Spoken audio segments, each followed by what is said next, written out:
Alright, this vlog is going to be for Malcolm. Malcolm is another person who's been following Podlair from a while, but from a distance. And some interesting things here. So we'll just start with something he said. I don't usually get involved in conversations here or on the forums. I feel more comfortable standing on the sidelines and making my own judgment about what ideas have and do not have value. Expressing my own perspective has in the past felt very fruitful, so I usually just hold back. On this occasion, however, I would like to say something. I don't want to say too much. I just like to thank Thomas for the level of clarity, calmness, and optimism that I now feel as a result of observing the creative work that goes on here and for sharing his discovery of the Mojo phenomenon. You are most welcome, and I'm glad it has been of some help to you. That's the reason I do what I do.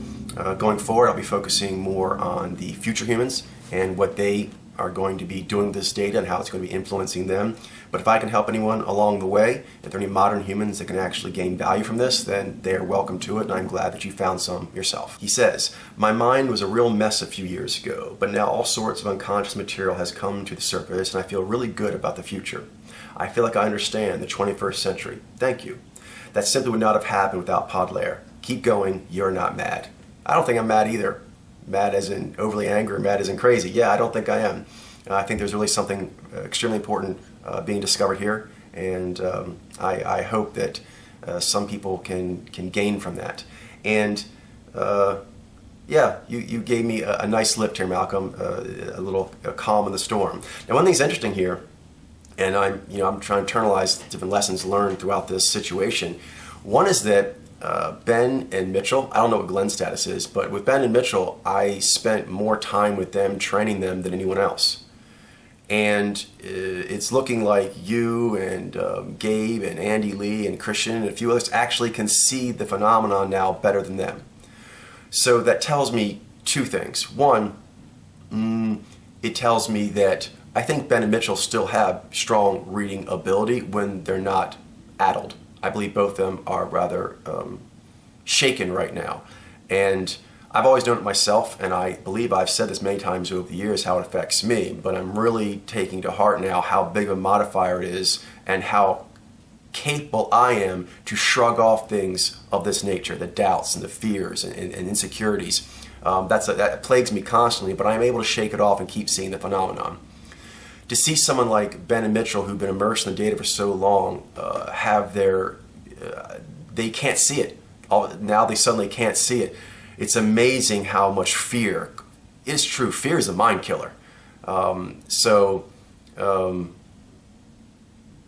don't believe I can control the fears these people are going to have. In fact, the way that I see pursuing the discovery going forward, I don't know how to do it and not go into gnarly places, not have a lot of ups and downs, and so there will be waves of fear. And it appears that very few people can handle it. Even people like, I consider Ben and Mitchell to be strong people compared to most humans. I consider them to be intelligent compared to most humans, modern humans. And I consider them to be more well-trained, more aware of the Mojo phenomenon than most humans. But yet a decent wave of fear just kind of melted away their abilities. I believe they'll come back in time once this debacle has gone over and they have time away from me and Podlair or whatever to kind of just calm down. And then they're going to see that the Mojo phenomenon is still there. Go to a hotel, go to a gas station, go on a date, go to school, you're going to be seeing it. Alarming, but important to understand how limited the abilities of modern day humans are in general, and then how heavy they will be hit when the fear comes in and they're in general not ready for it. Going along with that, it appears that yourself, you actually have a stronger ability to read and a confidence you are in fact seeing something than them. Like, it's amazing to me that they could see so much and then be shaken to where, like, I don't know if I'm seeing anything. I don't know how, really. There's nothing except just being fear-soaked to explain how suddenly they can't see any of this. It looks like you can see it to an extent you're like, it's a thing. There's like things you get knocked back, like, oh, today I feel, you feel a little scared today, you're a little off today, you're having a bad day for some reason, and then the cues, you can't see them quite as well. But there's a level that you can handle where you may not be able to see the more subtle things as easy one day or another, but you don't get knocked off the core premise that there's like, it's there. Because I myself, I have the same thing. Like I get like days, I'm like, am I insane? And I go through and I click through the samples, and I'm like, okay, no way. No way. I may not have everything right. I may have a long way to go, but this is definitely here. But this means that my idea of going forward solo and just putting my work out for people to do whatever they want and limiting my interaction with humans myself, that seems to be fine because you actually have maintained your ability to see throughout this, and you've gained a solid ability to see without me directly teaching you. Just giving you the materials to work with seems to be sufficient.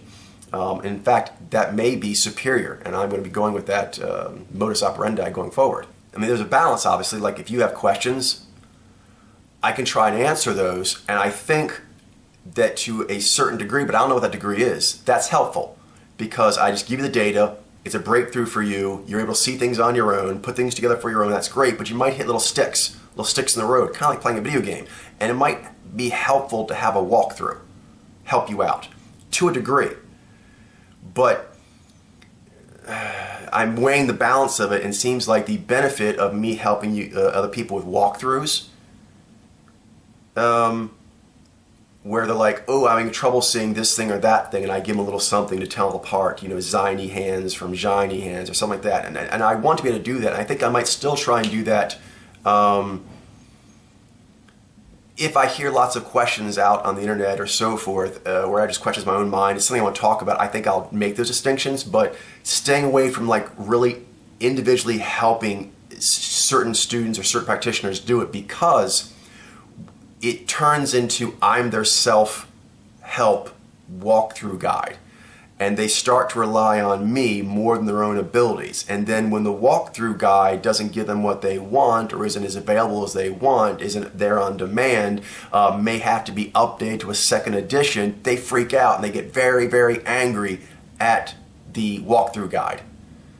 So, first, one, just as a human, I don't really want that. That's not very fun for me. I'm doing everything I can to make the best self-help guide I can, and all I'm hearing is, self-help guide let me down. Well, this is a game that we all play on our own. The self-enlightenment game, we're all responsible for our own gains, our own losses. And anyone who can see the point, which you can, and even all the other detractors who are criticizing me can still see, like, okay, so I point out some matrix of the human condition you can observe visually. I don't know how you guys aren't just tripping over yourself with thank you. I don't ask for that. I'm not asking you to actually do that. I'm just saying myself, if someone actually did that for me, and I actually couldn't do that, didn't think that was a thing, like that sounded like science fiction, and now, like Gabe was saying, I can see there's 4 body types that go along with 4 quadrants, which go along with the Greek 4 humor psychological profile to some degree. That catapulted me in understanding the human condition way beyond where I started. And then just to complain and complain and complain and then say, I don't see it. I hear a lot of people saying they regret the time they spent. I'm not trying to be a jerk here, but I regret a lot of time I spent now. Because apparently I didn't spend a whole lot of time with you, Malcolm. I didn't handhold you a lot, and yet you can read at a decent level, and you didn't just lose your shit like, oh, I can't see it. It's an emperor has no clothes. It's totally made up. It's a mirage. Wow. It's amazing. So, yes, you've given me hope that the way I'm going is the right way to go. He says, I would also like to wish anyone who is planning to leave the best of luck in whatever direction they're going. Me too. I don't wish anyone bad will. I hope they go out and do things that make them happy, help them grow. And I have the confidence of a person who truly has a groundbreaking discovery. They can go do DNA, they can go do computer program, they can do whatever they want, but if they take it far enough, they're going to bump into gravity. They're going to bump into evolution. They're going to bump into wind currents. They're going to bump into blood type. They're going to bump into mojo. Because it's there. It's out there. So someone can disbelieve in cellular biology because they don't have the right lens and they want to go off and do some other scientific discovery. Well, good luck, and I hope you find something cool. But we're all going to be finding the same stuff eventually if we're all working really hard and we are seeing things that are real and working with them. All these real things will be discovered and they will connect up with each other. Even if that was not our intention, even if we think that people working on those other think tanks are like, oh, they are totally off the reservation. Maybe, maybe not. So who knows who's on the reservation or who's off the reservation. Future humans and more advanced technology will have to decide who knew what they were doing. But in the end, you can just go after what you think is right, do it the best you can, have confidence that you're trying to add to humanity, you're trying to do a service, trying to elevate the human condition, and it is what it is, come what may. He says, "Hey Jailene, hope you are well. Yes, this has been unpleasant. I'm hurt. It's annoying because this is my baby, my discovery. I'm trying to make it go good in the world, and when it doesn't go good, that's upsetting. That's sad. But I also generally don't trust humans. I've gone my own way most of my life. Jailene is also quite a loner herself, but at the same time, how to word this?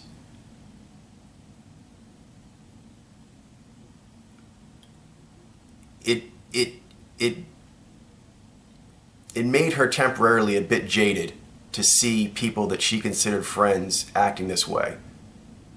For me, that bothered me too. But just be honest, me being me, and that did hurt me a lot. And I'm not going to say it didn't. But it's more alarming that people that were looking at stars suddenly got told by someone in town that, oh, that's crazy, and everyone does that. That's crazy. Everyone knows that's crazy. You look crazy. Blah, blah, blah. And you see, he graded the stars as A, B, C, and D level of difficulty. Yeah, there's not different sizes of stars and brightnesses, and some are easier to tell than others. That's never been a thing. But apparently someone pointed out, that stargazer, he actually doesn't have the same read or the same thing on all the stars. He breaks them down to levels of difficulty. So for me, that was the more alarming, that people could actually see something, process something, have it be in their head, see that it's there, work with it, and then when fear comes in or any other kind of wave of disruption, they just lose it, lose their shit. And lose their shit means two things. There's the personal stuff, but there's also the competence. They literally lost their competence. They lost their proficiency. They lost their skill. They lost their knowledge. They lost their wisdom. They lost their sight. They lost their ability to scrutinize the obvious. They lost their brains. They lost their freedom of thought. They lost their independence of mind. They just lost themselves. They got lost. So them getting lost and knocked over and spun around, that is more alarming for me, just because I'm trying to factor in what bio CPUs can do what. And now I'm realizing, wow, these modern day bio CPUs, they're in general rather limited and fragile. And so that has been, I'd say, the larger blow. And people saying that I'm an asshole, and that I've assaulted people that never did, and I lied or never did, and I'm making up stuff that I'm not making up, that I don't believe in things I do in fact believe on. Yeah, that hurts, but more just the odious level of stupid. The inability to actually keep one's mind intact, to actually hold on to what you can see.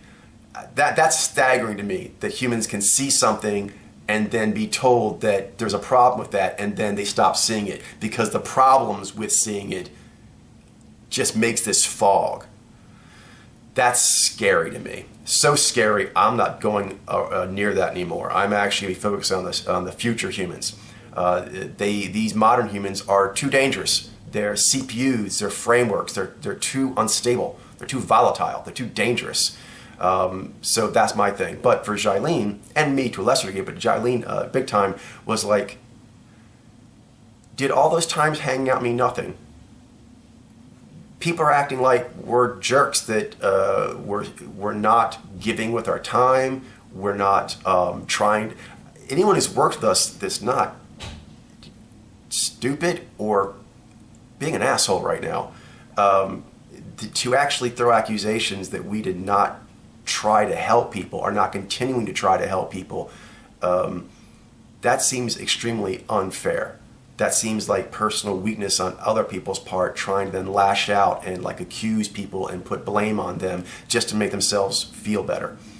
And that hurts, particularly when it's with people you've been working with for some time, or at least have been around you in the periphery for some time, to say things like that. Like on my side, it's that, wow, you can just have your BIOS CPU's processing power just go to shit. This is like a years of training just goes down the drain when you get scared. Here's like years of behavior, years of conduct, and then what? Someone comes in and says, oh, he's a liar, or oh, they're bad people, or oh, they never wanted to help, or oh, it's just, I mean, it's like, wow. Yeah, but yourself and a few other people who actually showed that they still had some, virtue, that they're like, no, regardless of what's going on with the Mojo phenomenon and so forth, there's no reason to rewrite history to try to make villains out of people who have never been villains. Flawed humans, sure.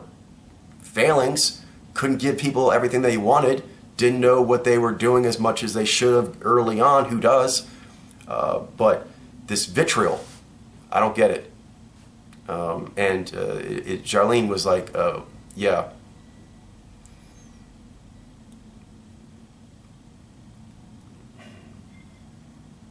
That's a very good person, and I think a lot of people really don't understand what a good person, for example, say Charlene is, and how few people are like that in the world. And yeah, it's amazing to me, even people who've known us for years, no one reached out. If not to me, even to Charlene. Really, very few actually reached out. Are you okay? How's this going? And so on. Yeah, it just sort of became like clan warfare, and you're on that clan. And it was like this clan versus clan thing. Very ugly.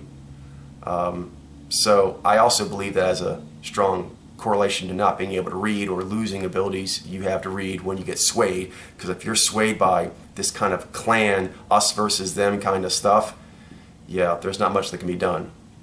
So anyway, I talked there a bit, but just let you know, that small statement, Charlene, hope you're well, that meant a lot. Not a lot of people could do that much. I think they were too busy nursing their own pain and hurt to care about another person, and I think a lot of them were scared. I think they were scared to reach out to actually show any humanity, any kindness to the bad side.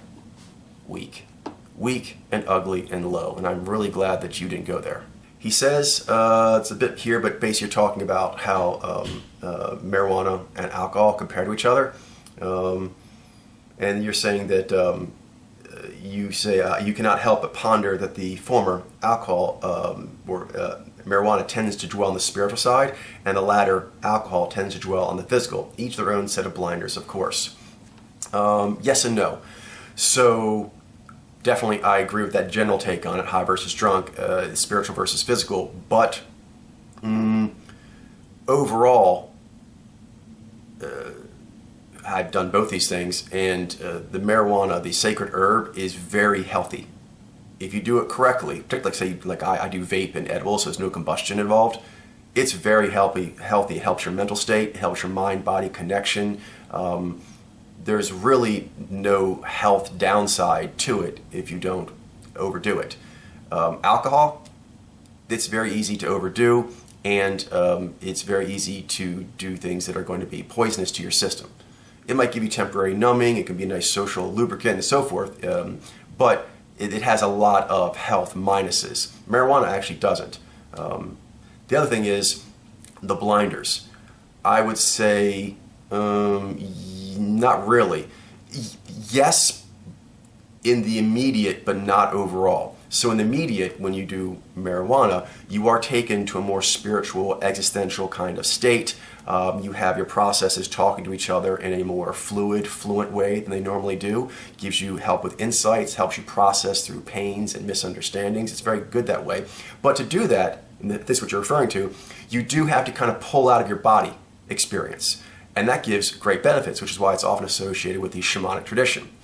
But just like a shamanic tradition, you're not supposed to just go up and do mushroom trips all the time in the woods. You're supposed to do it and then get insights and then come back and implement them. And that's where the physical comes in. You have ideas, and then you have to, when you're not experiencing the effects of a sacred herb, take what you learn from that and see how much of it is applicable to the real world and in which ways it needs to be modified, which ways you maybe need to think on it more, and basically how you would live it, be it, embody it, walk it out. So there's two phases. You go in with the sacred herb and you get that elevated experience of the spiritual, but then you have to come, it's very similar to like, meditation, where you meditate up. You could say that that's more focused on the spiritual and has blinders to the body, because literally most of the meditation traditions tell you to pull away from your body. It's not that big of a deal. It's a vessel for you, but now you're going to just look at it as a vessel and kind of come up here in your mind's eye and do things there, which is good. That's good. But you could say definitely, if you look at people meditating, they have blinders to the physical. You literally need to do that really well. But then for full experience, you don't just meditate all the time. You meditate, you pull away from the world, you get very, very sensitive, the kind of sensitive you can't do when you're hearing cars honking and things like that, which is why when you meditate, you go to a quiet place. Go to a quiet place, go someplace tranquil, and allow yourself to pull away from those impingements that normally occupy your body. You're aware of temperature and sound and impact. So when you do that, you get those higher sights, but you can't stay like that. You then have to come back down, re-enter your body, and then try to walk out those wisdoms you learned while meditating. Herb is basically very similar that way. Meditation, herb, and I've heard shrooms to a degree are like this as well. I've not done those, but it's similar in that you have that experience and then you have to come back down. And those who do it wrong, they just get high all the time, but they don't like to then use it like a power. That's how I use it. Same with meditation, and this has been my sentiment over the years, I've expressed it many times, is that there's forms of meditation where they basically train you to go from the body, get out of it as best you can, as quickly as you can, skip most of the elevator of enlightenment as demons or illusions or distractions, go right into merging, shiny baby, or whatever they call it, and you stay there as long as you can, kind of like a shiny baby dope, and then you come back down to the world, and you're like, the world still sucks, and you try to stay as attached from the world as you can, even when you return to the world. That is blinders to the physical. So that is definitely a risk, is if you are just meditating all the time and you don't want to do the physical world. You're getting high all the time and you don't want to re-engage with the physical world. But I would actually even call that not blinders. I would call it more being hobbled. Because actually when I am in an elevated state, either through meditation, through just pacing a lot, isolation, or through the sacred herb, I'm aware of the physical, so I'm not blind to it. But you have this, it's not really important. You have this kind of far away feeling about it. So I'm not blind to it, you more don't care that much, and if you try to do it, you'll be a bit clumsy, because if you try to actually get into your body when you're in this deep, far away state, it's difficult to do that. You can do some approximation, like being in the zone, athletics, where you're kind of combining that physical and the meditative at the same time. You can, but it's not the same as going full meditation. You're not going to have the same. You can get in the zone doing tennis and you're in a Fugue state while hitting perfect strikes, but that's not. It's not as insightful as if you were totally pulled away. Even elite athletes, they get more insights to their game when they're just thinking about it. Sports psychologists have them just visualize. Pulling out and just visualizing the game, looking at themselves as a third person, and getting a better relationship with the sport, a better relationship with the movements of it, a better relationship with it is what it is. And that's wonderful. But you actually have to kind of go to a shrink's office to do that, or meditate on your own, or visualize on your own, and so you have to pull away. I wouldn't call that being blinders to the physical. And to me, the sacred herb is quite similar. Again, unless you're trying to escape. Again, in that case, that's willful blindness. So the herb or meditation or whatever allows you to pull back, and then when you pull away and you have that distance, you turn your back. Being far away lets you turn your back, and you stay here with your back turned to reality, to the world, as long as you can, until the descent back to the world forces you to do so. So that can be a case of blinders, but that's not using it correctly. If you're meditating correctly or using herb correctly, you ascend, you get distance, you look back at the world, including the physical, from that distance, which is a benefit. You get insight from looking at that distance, But the whole point then is then to return with that knowledge and enact it physically for betterment of yourself and hopefully some sort of higher calling. He says, just some thoughts. I know this isn't what you wanted, but I had a thing to say. It has little value, so take it or leave it. It's just my opinion, really. Well, no, it's not. If I can help you out here a little bit, Malcolm, take this or leave it, but it did not have little value. Whether or not you agreed with me or not, your thoughts do not have little value, and perhaps something you mentioned earlier where you've not had good experiences offering your opinion to the world, maybe that has trained you that this is sort of like a little caveat you need to put out. Well, what I had to say doesn't have much value. No, what you have to say may not have much value to other people. You should definitely, but to say it has little value, no qualifier, means that it has little value not just to these people you're talking to, but maybe humans in general, and to yourself, and to your spirits. I don't think expressing your authentic opinion is actually of little value. Your spirits, that's important. Just you yourself, that's important. And there are lots of people that are not the ones you're directly talking to. Who knows who's going to see what you're writing now or in the days to come, and they may gain value from it. So I would not belittle your value for no reason. I know it may make you seem more palatable to people. It causes less issues when you present it in that way, but there's a degree of being deferential or self-deprecating that is good, but then there's a level of it where that is giving away too much. So it has little value. No. You're a human who pondered on this with some serious thought, and then you said what you had to say in a considerate manner. I would be saying this exact same thing. A lot of people in these Fallout now could not say what I'm about to say. This is my opinion of that, regardless if you agreed with me or not. I can separate those things. So whether or not you agree with me or not, or what level you agree with the phenomenon or not, I still believe that anyone who's speaking authentically has little value. For example, even the stuff that some of my harsher critics have said, I would not say has little value. They needed to do it.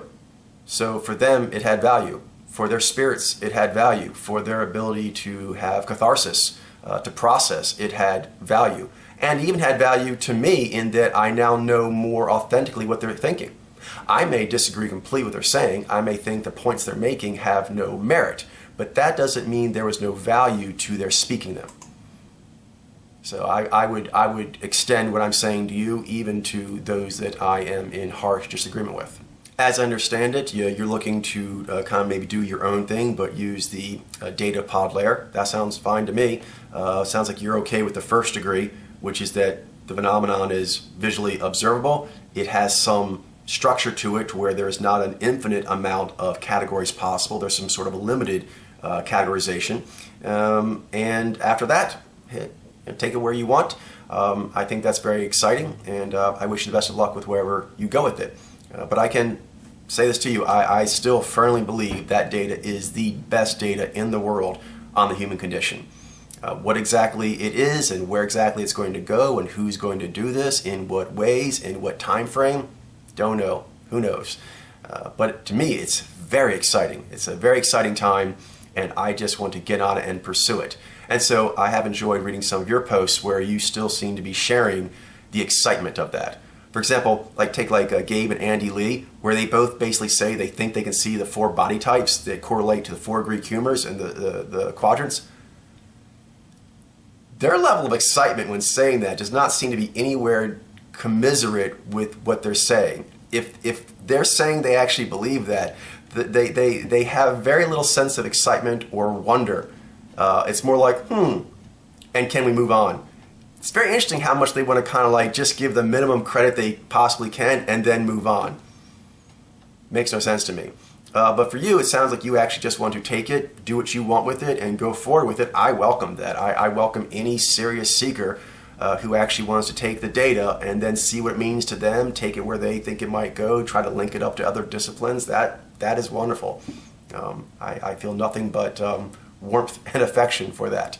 Even if it actually goes against things I'm saying as far as speculations, maybe you speculate different with them, that's cool. I do not mind that at all. That to me is just more exciting conversation about this most exciting topic. So for anyone who can actually see it, I don't know how immediately this does not become the most exciting thing as far as discovery going on today. It's the pinnacle. If you can see it at all, then even a little bit still says you're looking at the programming of the human condition in some way with the naked eye. Malcolm, we're in a sci-fi comic. It's real life, but we're in a sci-fi movie now. Wow. So do what you want with it, but it's nice to know at least some other person is actually feeling some sense of the excitement and awe and like, whoo, where's this going feeling? Oh, this is something. What is it? Yeah, I know. What is it? What's going on? I want to know. All right, take care, and more to follow.